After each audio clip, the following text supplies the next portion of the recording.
The morning sun barely pierced through the thick gray clouds as Staff Sergeant Michelle Whitaker stepped off the bus, her boots making a dull thud against the pavement. The worn, faded jacket she wore was several sizes too big, the fabric fraying at the cuffs, a stark contrast to the freshly pressed uniforms of the younger soldiers surrounding her. Her boots, though polished, showed the kind of wear that came only from years of service, not from the eager, untarnished spirit of new recruits. She didn't fit in. And yet, there was something about her, an aura of quiet confidence that didn't match the rough exterior. She carried herself with a steady, deliberate pace, eyes forward, not glancing at anyone, not seeking approval. As the group of recruits lined up for the day's physical training session, Michelle stood apart. It was clear from the way the younger soldiers looked at her that they didn't quite know what to make of her. Her appearance didn't match their idea of a soldier, not even close. Private Carter, a wiry young man from Tennessee, whispered to the soldier beside him. "She's got to be pushing 40, he muttered, not caring if Michelle overheard. His voice carried over to Private Lanning, who scoffed. Old enough to be someone's mom. Their laughter rang out, mocking Michelle, but she didn't flinch. Not a single muscle in her face twitched. She had heard worse in more dangerous situations. And this was nothing. The young soldiers didn't know what they were looking at. They saw an older woman, past her prime, out of place in the harsh military world. They didn't know that she had served in places they could only read about. They didn't know what it meant to have survived when everyone else was gone. They didn't know her history, the missions she'd been part of, or the weight she carried quietly. They didn't see the strength beneath the worn fabric, beneath the layers of years spent fighting battles that weren't on the battlefield, but deep within. Michelle had been out of the military for a few years. After a long career, she had left.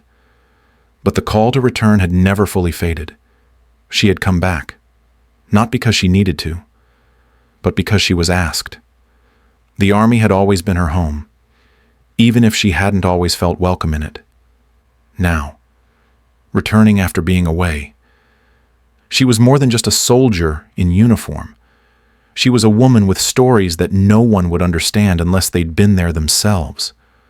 The young soldiers didn't understand the significance of what she was about to do. They didn't understand the challenges she had faced in the past, the invisible scars that lined her history. They didn't know the weight of what it meant to have walked away from the military, only to come back, older, more tired, but still standing. They couldn't possibly know the quiet resilience in her bones, the kind of strength that didn't need to be shouted from the rooftops but was earned in silence, one day at a time. As the PT session started, the younger soldiers looked on with a mix of curiosity and contempt. The drill sergeant, Staff Sergeant Dorn, barked orders to the group, setting a brisk pace for the morning's physical challenges. Michelle fell in line, but she didn't rush to the front with the rest of them. She paced herself, moving slowly, deliberately, with a rhythm that seemed more suited for a walk in the park than a military exercise. Private Carter and Private Lanning couldn't contain their snickers. "She's moving, like she's just here for water aerobics," Carter muttered. Lanning laughed, nodding in agreement. But neither of them noticed the way Michelle's movements were measured. Precise.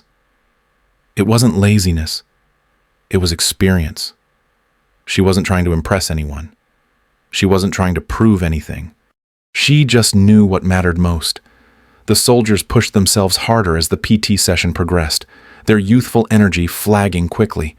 They dropped to the ground for push-ups, gasping for breath as they fought through the pain. Michelle, at the back of the group, never seemed to tire.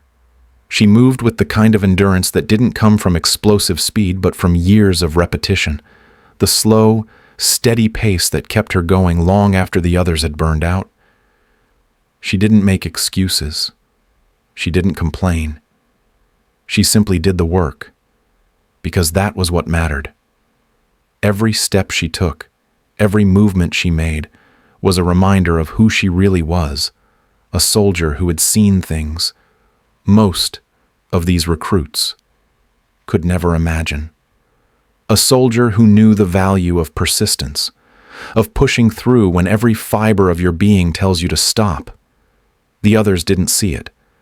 They couldn't see past her age, her worn clothes, the fact that she wasn't the fastest. But Michelle wasn't here to compete with them. She was here to remind herself and anyone who was paying attention what real strength looked like.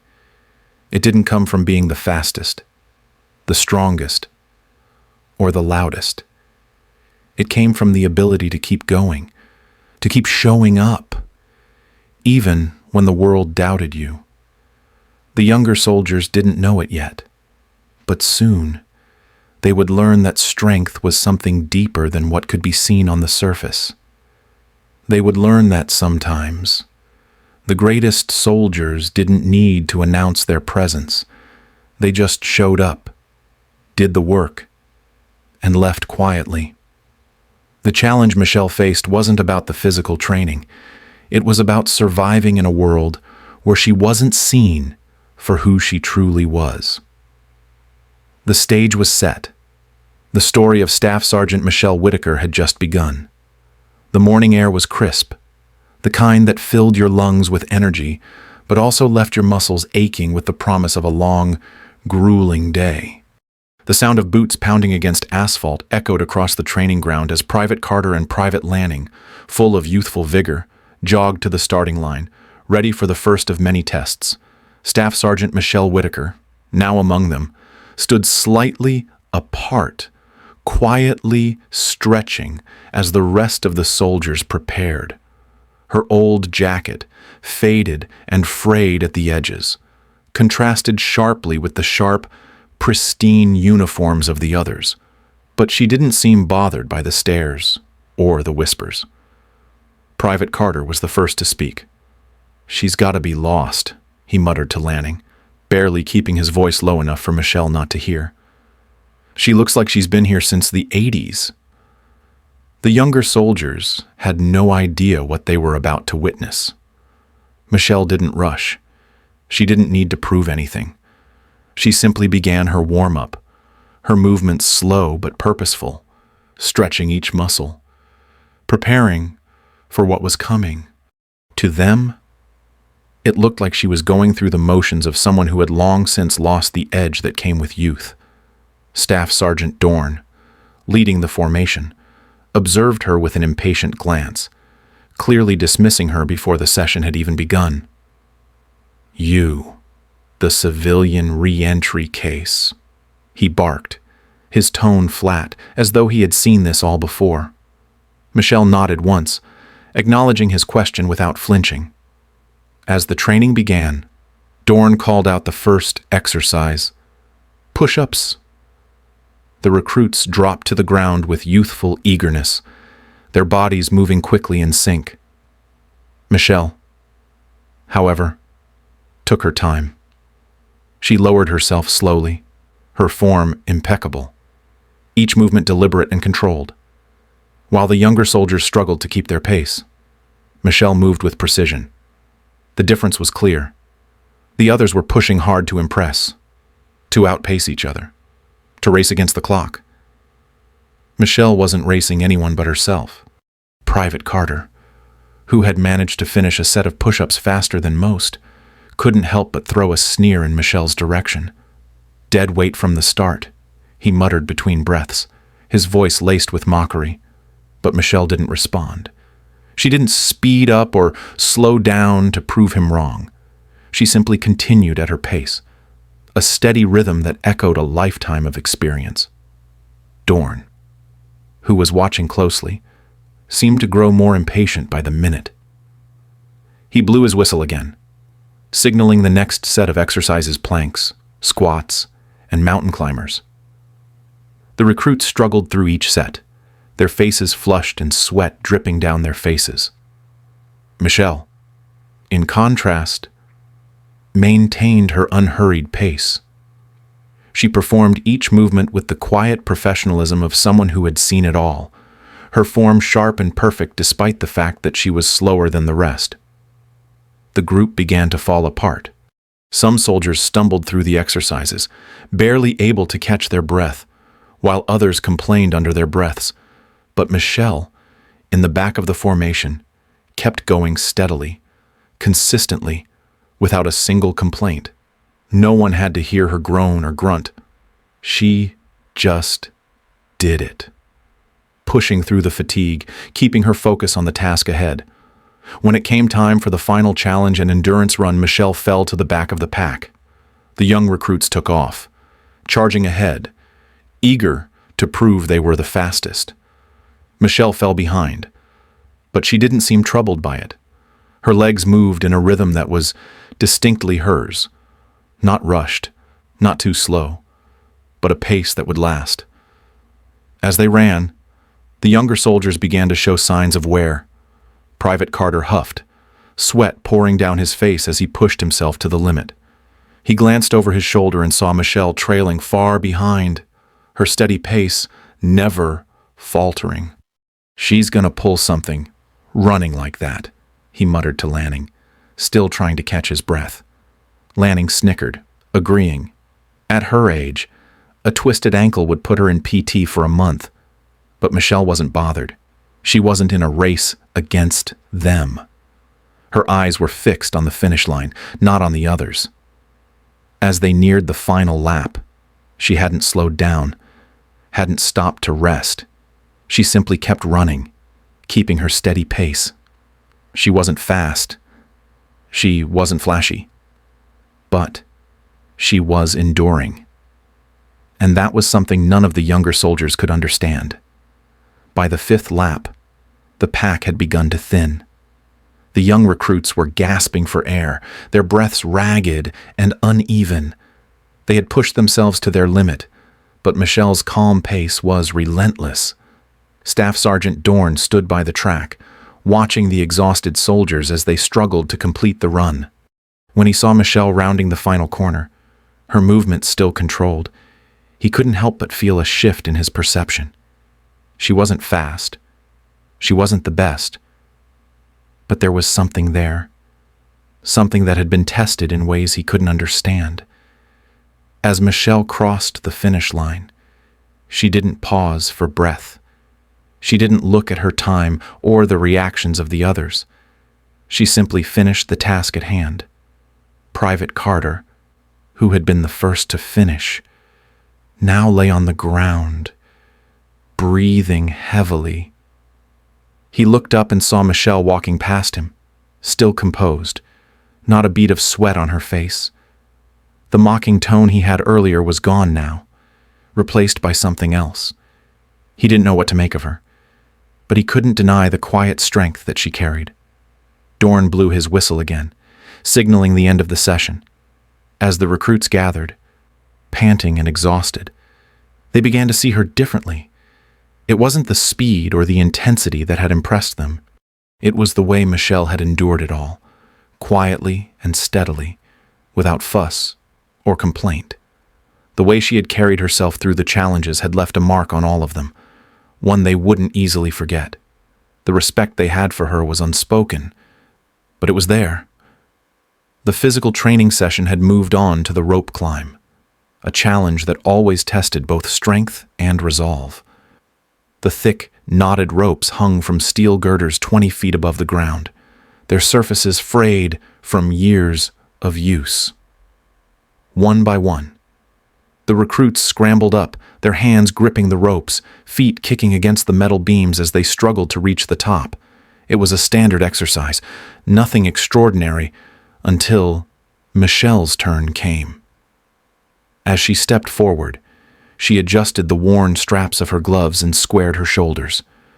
The recruits, who had been laughing and joking throughout the session, suddenly fell silent as she wrapped her hands around the thick rope.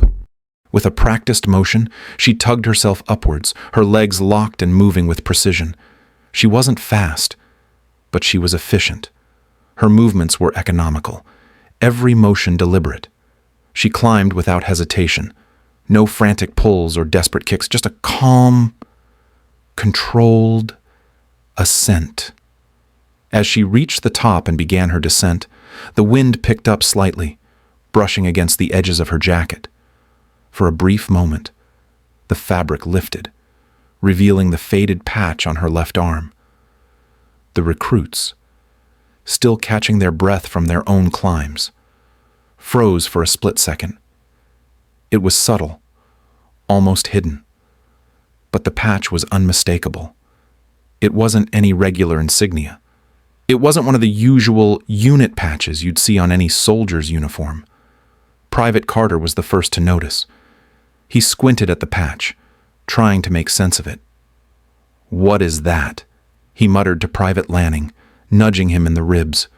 Both young soldiers looked, then leaned in closer, their curiosity growing as they recognized the snarling dog's head on the patch, its teeth bared in a fierce grimace. The edges of the patch were worn, almost threadbare, but the design was unmistakable. It was a patch known only to those who had been part of special operations, a patch worn by those who had faced the most dangerous and covert of missions. "What the hell? Is that a warhound patch?"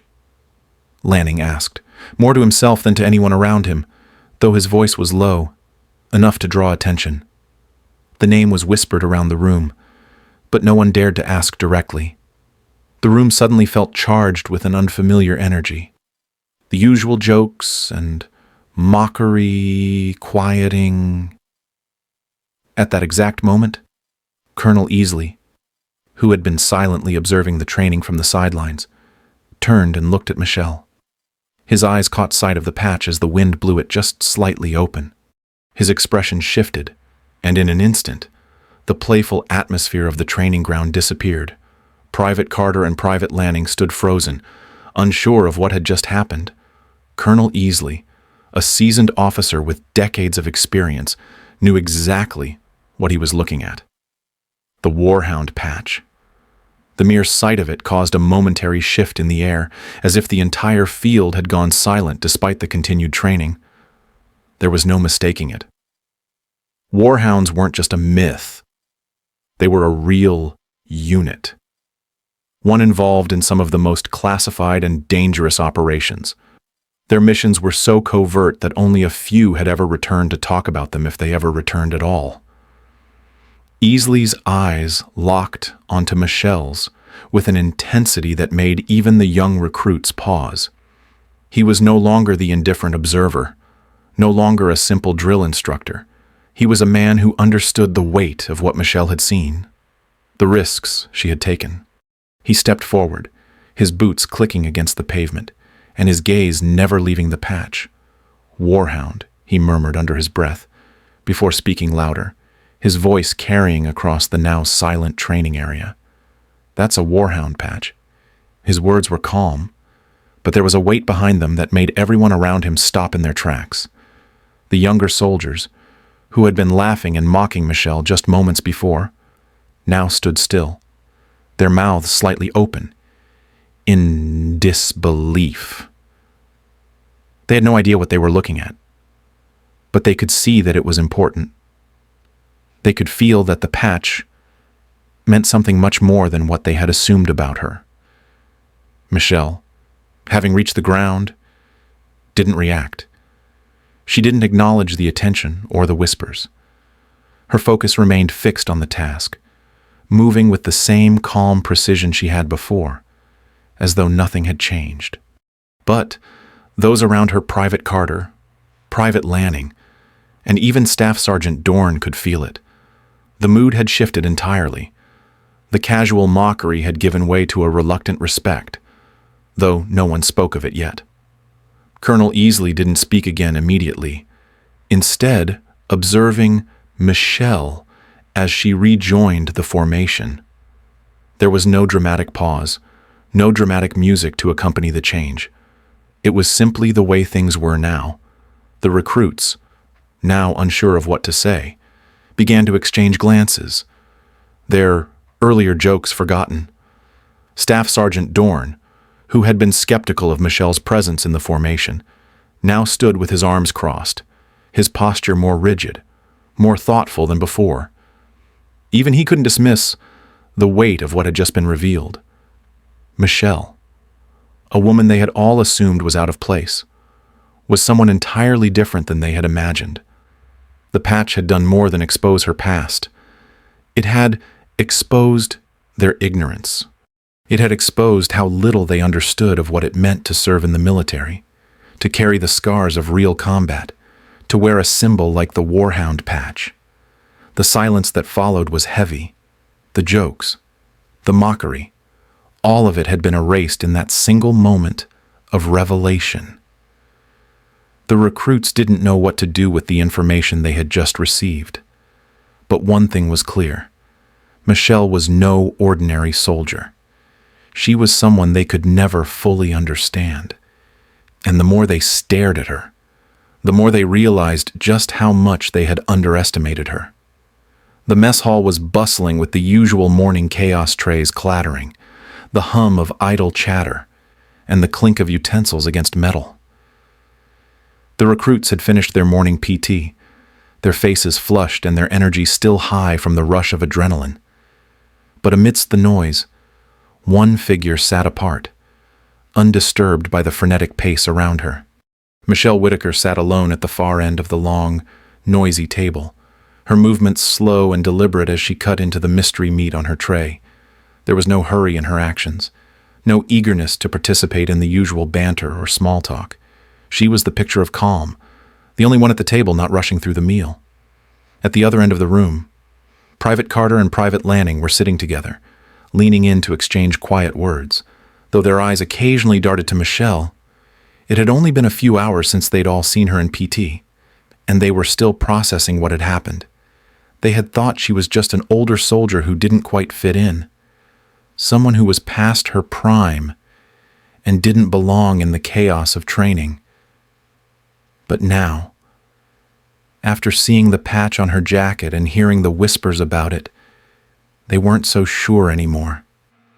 The patch, the warhound patch, had changed everything. Lanning, unable to let go of the mystery, nudged Carter. "Do you think she's for real?" he whispered, his eyes following Michelle across the room. "I mean, she's got that thing, and she never even flinched during the whole PT thing."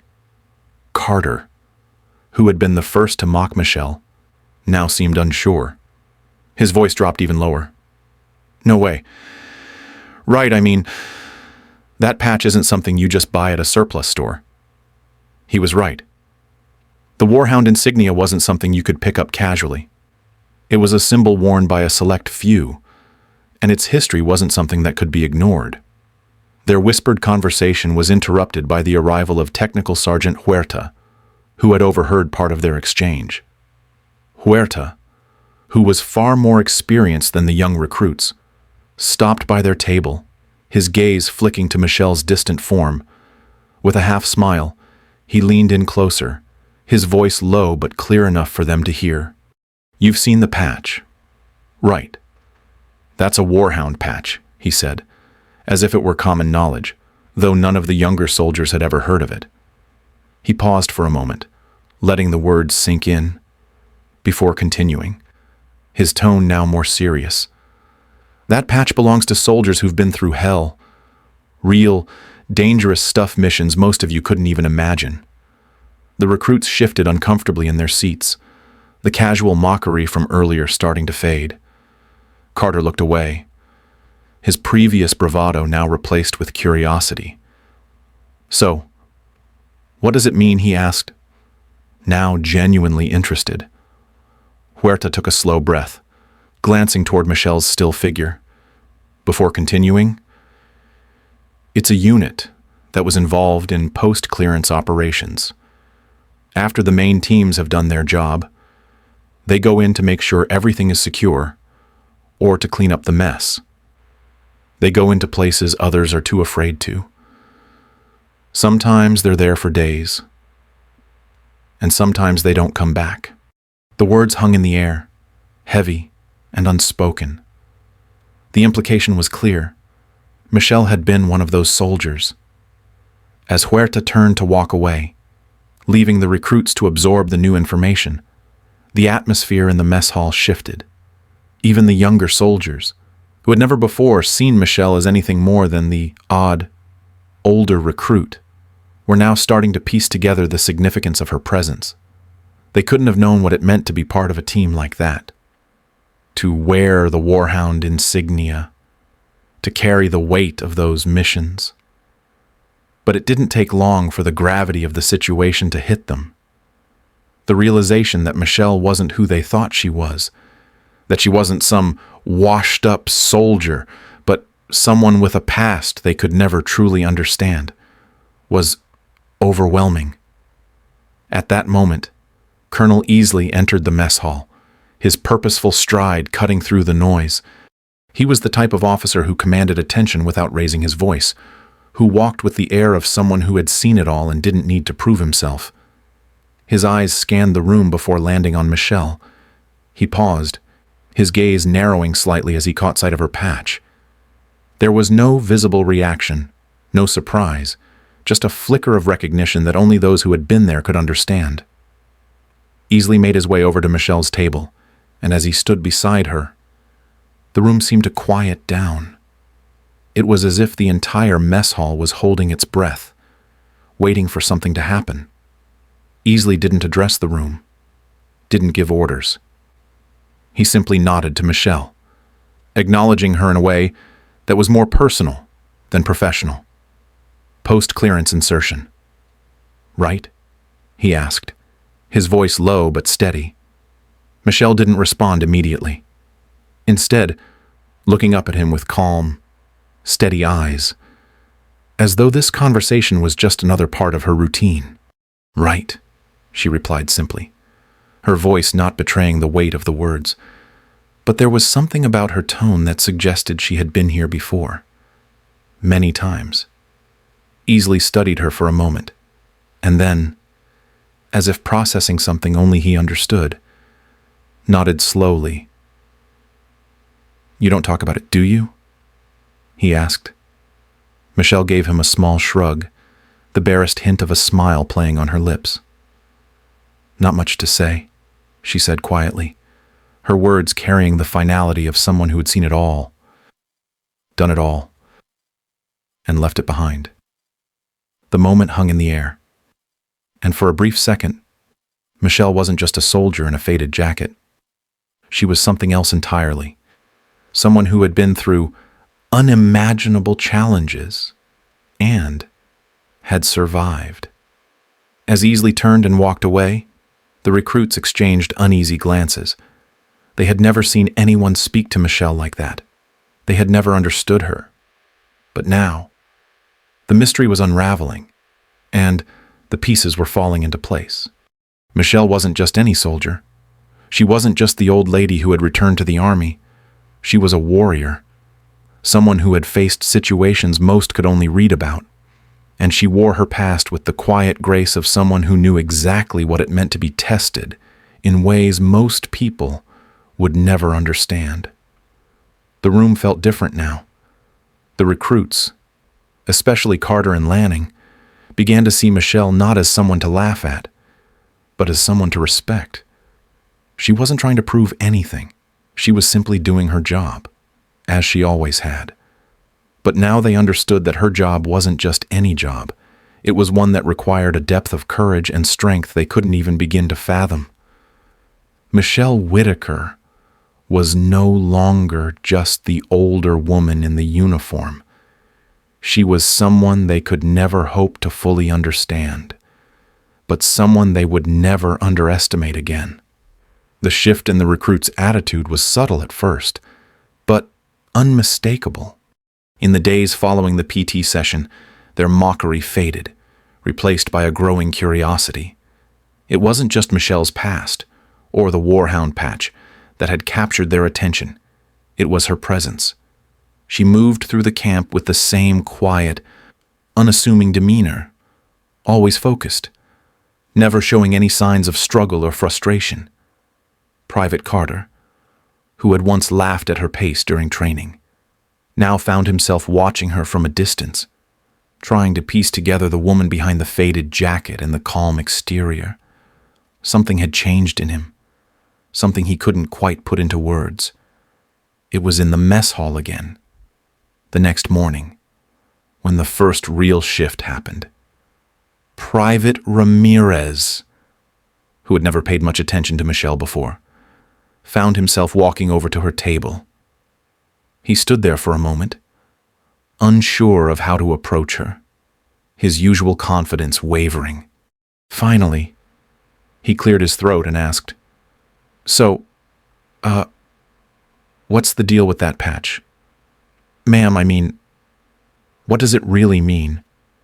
There was no mockery in his tone now, no bravado, just a genuine curiosity, an acknowledgement that there was more to her than he had first thought. Michelle looked up from her tray, her eyes meeting his with a calmness that was almost unsettling. She didn't hesitate, didn't act surprised or defensive. Her answer was simple, almost matter-of-fact. "It means I've been places, seen things, and survived things. Most people don't." She paused, then added, "But I don't talk about it much. There's not much point in reliving the past when you're just here to do the job in front of you." There was no pride in her voice, no desire to boast or seek recognition. She said it as if it were just another part of her life, another chapter in a story she didn't feel the need to explain. Ramirez stood there, unsure of what to say next. He had expected something more, something grander, but instead, Michelle had given him the truth in its simplest form. Her strength, it seemed, came not from talking about what she had done, but from simply being who she was. Across the room, the others were watching, their conversations lowering to hushed whispers as they listened. Private Lanning caught Ramirez's eye and raised an eyebrow. The change in their perception of Michelle was becoming more apparent with each passing moment. They had all heard the stories of Warhound, the elite group of soldiers who handled the most dangerous missions. But hearing it from Michelle, in such a calm and casual way, made it real. She wasn't just some old soldier who had gotten lost on the way to the mess hall.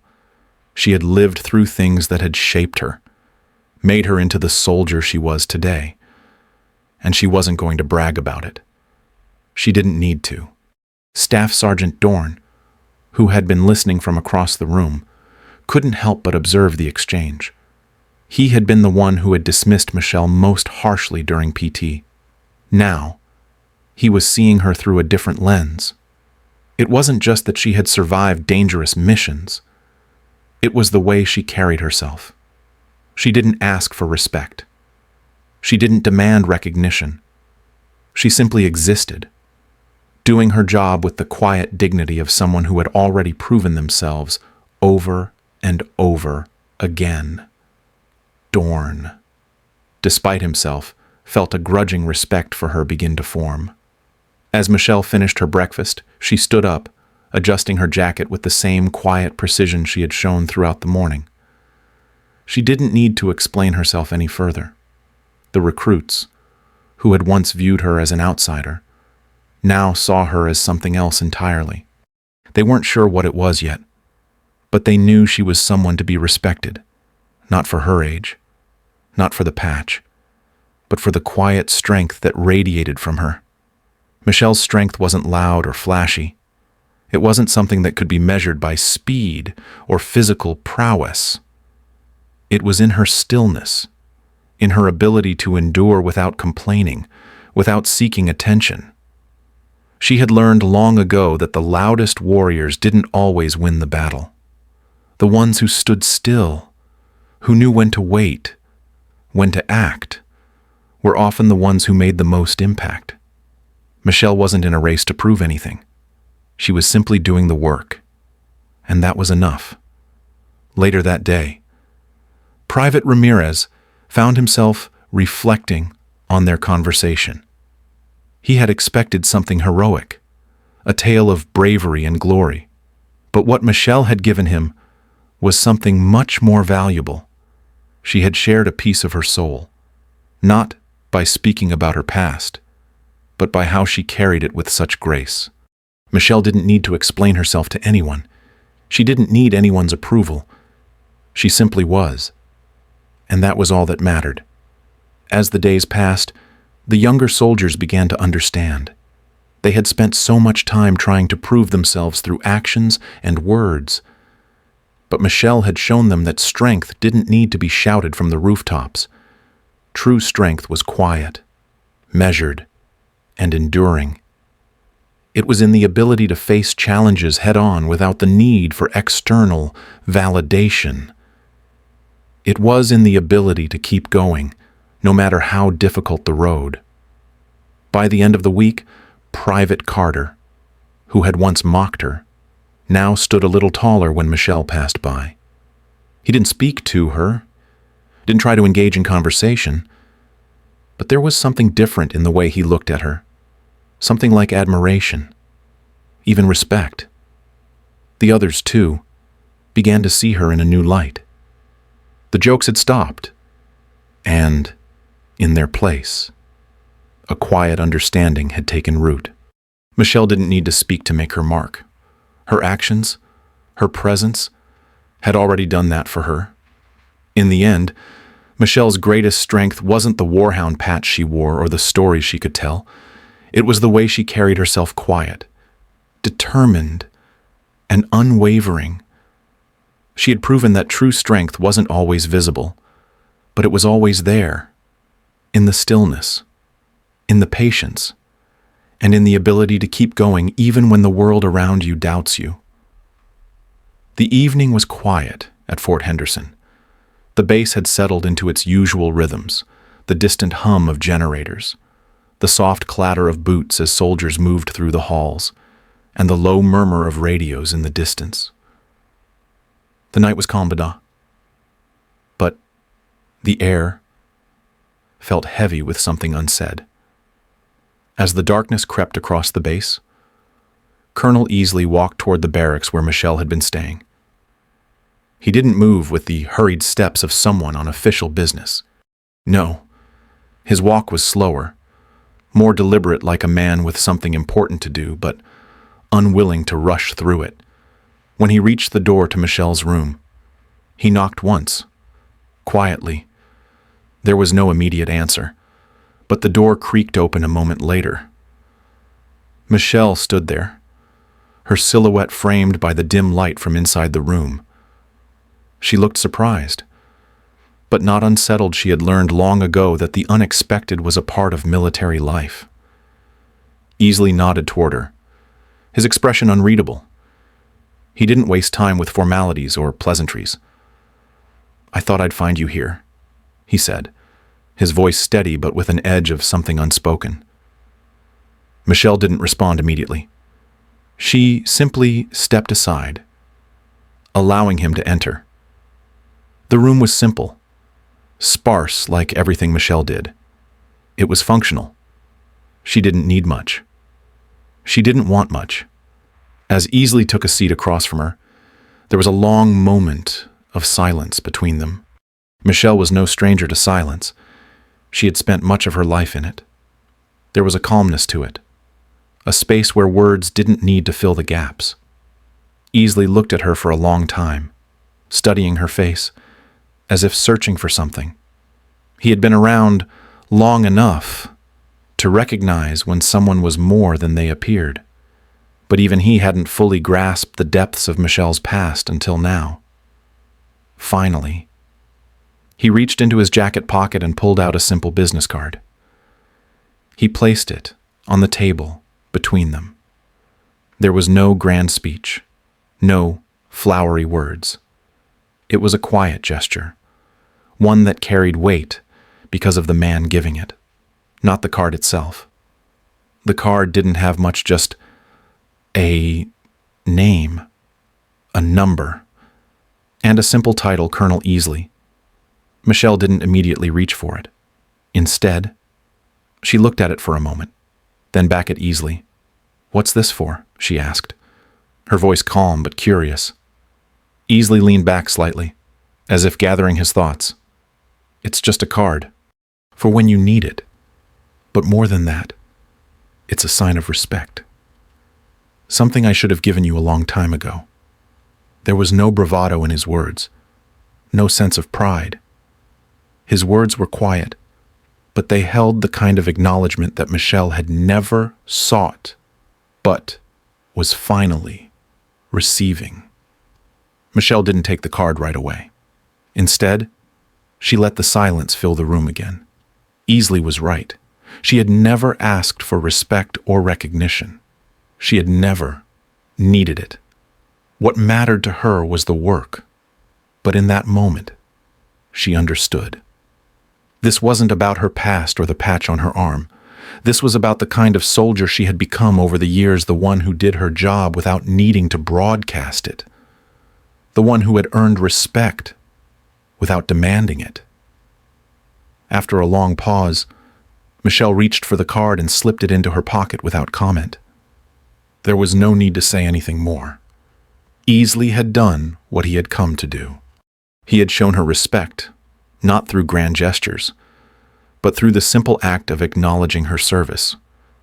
There was no need for fanfare. She had done her job, and that was enough. As Easley stood to leave, he paused in the doorway. "You're leaving, aren't you?" he asked, his tone not quite a question. Michelle stood in front of her small footlocker, straightening the contents as if nothing had changed. She nodded slowly. "I've done my time here. It's time to move on." "I understand," Easley said, though his voice betrayed a hint of reluctance. It was clear that he, too, had come to appreciate the quiet strength Michelle had carried with her. "You know where to find me," he added, before walking out the door. Michelle didn't follow him. She didn't watch him leave. She simply went back to her packing, folding her clothes with the same precision that had marked every action she had taken since her return to the military. Private Ramirez, who had learned much in the past few days, had begun to understand the lesson that had been quietly unfolding in front of him. Strength wasn't always loud or visible. Sometimes, the greatest strength was the kind that never needed to announce itself. That night, as Michelle stood at the door, ready to leave without making a fuss, the room behind her felt different. It was empty of any obvious signs that she had ever been there. There were no notes, no messages left behind, just the quiet space that had once belonged to a soldier who had never asked for anything more than to do her duty. Michelle Whitaker was gone, but the lesson she had imparted on the young soldiers, on Private Carter, Private Lanning, and the others, would remain long after she left. Her strength hadn't been in what she had done, but in how she had done it, in silence, without fanfare, without ever needing to prove her worth to anyone. And that, in the end, was the most powerful lesson of all. As Michelle stepped out into the cool night air, the last thing she did was adjust her bag over her shoulder and look back toward the barracks. The soldiers, now sleeping, would wake up tomorrow with a new understanding. They would never forget the quiet soldier who had taught them the true meaning of respect, the one who had done it all without ever saying a word. And perhaps, somewhere in the future, when they faced their own challenges, they would remember the lesson of Michelle Whitaker sometimes. The loudest battles are the ones fought in silence.